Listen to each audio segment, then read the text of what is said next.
Hello, everyone, and welcome into Morning Motivation. I am your host, Latasha Marchand, and I'm so excited you joined us today. Today, we're going to be talking about a series that I'm actually starting. It's called Battlefield of the Mind. I hope that you are all well and definitely excited about this topic because I know I am. The battlefield of the mind deals with our opinions about ourselves and definitely overcoming the negative thoughts that we are fed each day. Sometimes we're the ones feeding us, or sometimes it's just those voices on replay that tell us, you're not good enough, you're not smart enough, this person will never appreciate you, love you, no one will ever appreciate or love you, whatever. And how to overcome those voices and how to go back. What should you be saying back to those voices? Okay, here goes.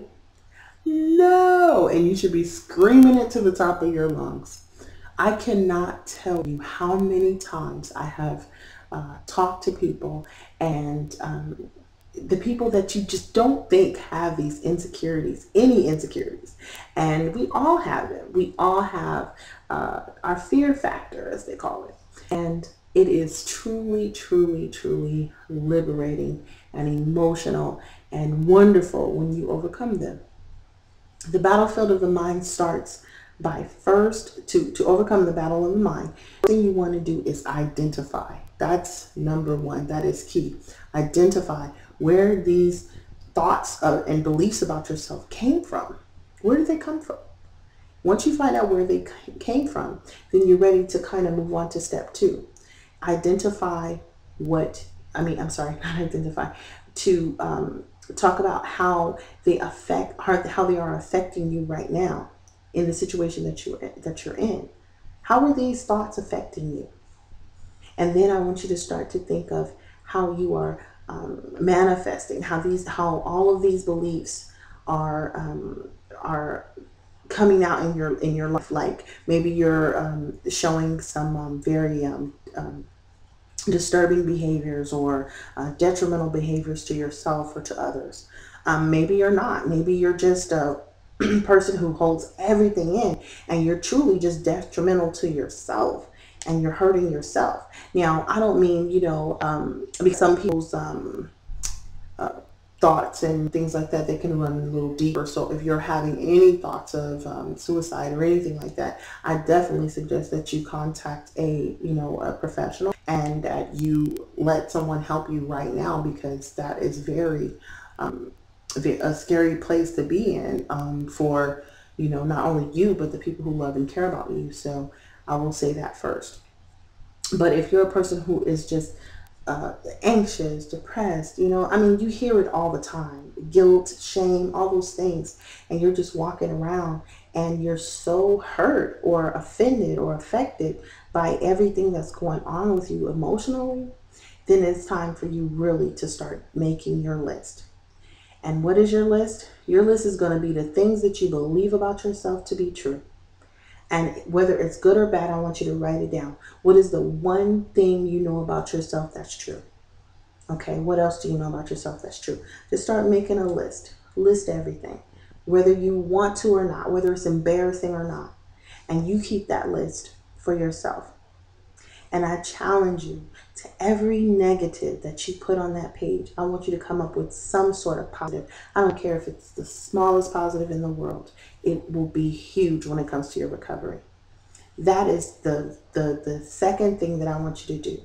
Because remember, we are recovering from battle. If you've just heard this today and you've been thinking negative thoughts for years and years and years about yourself, like I kept when I was 10 years old, I was told by a medical doctor that, a psychiatrist, I was told that because of the way that I learned, or from what his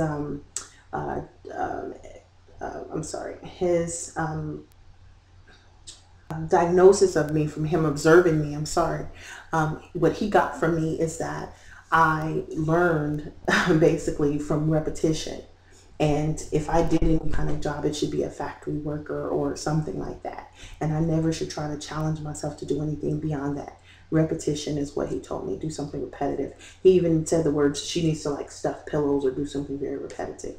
And so at 10 years old, I'm sitting there with this diagnosis, and I'm thinking to myself, what the heck? What am I going to do with that? Where do I go from there? So I use it as a crutch for years and years and years. I can't do this. I can't do that. I can't.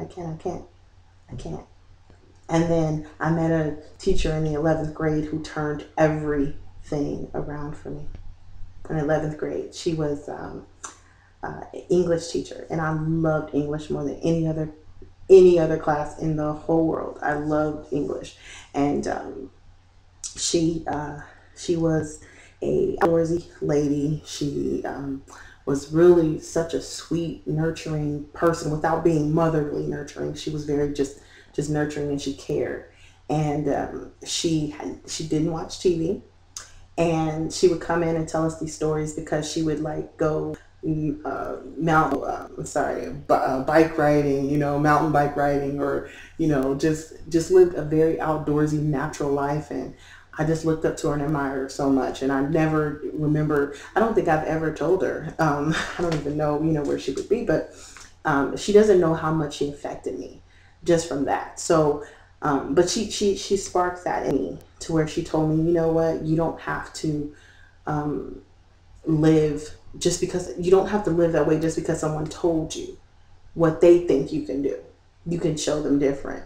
And so I excelled in English always, and always did good, and went on to write a book and all those things. But if I would have never got that person to plant that seed to say, you can do it, no matter what, you can do it, no matter what it is, you can do it, I would have never had, I would have never discovered anything about myself. Nothing, anything that I can do, speaking to tons and tons of people, and encouraging them and helping them to pass certain tests that they had to take, or to get out of that abusive relationship, to battle depression and anxiety and all these things that I've been so blessed to do.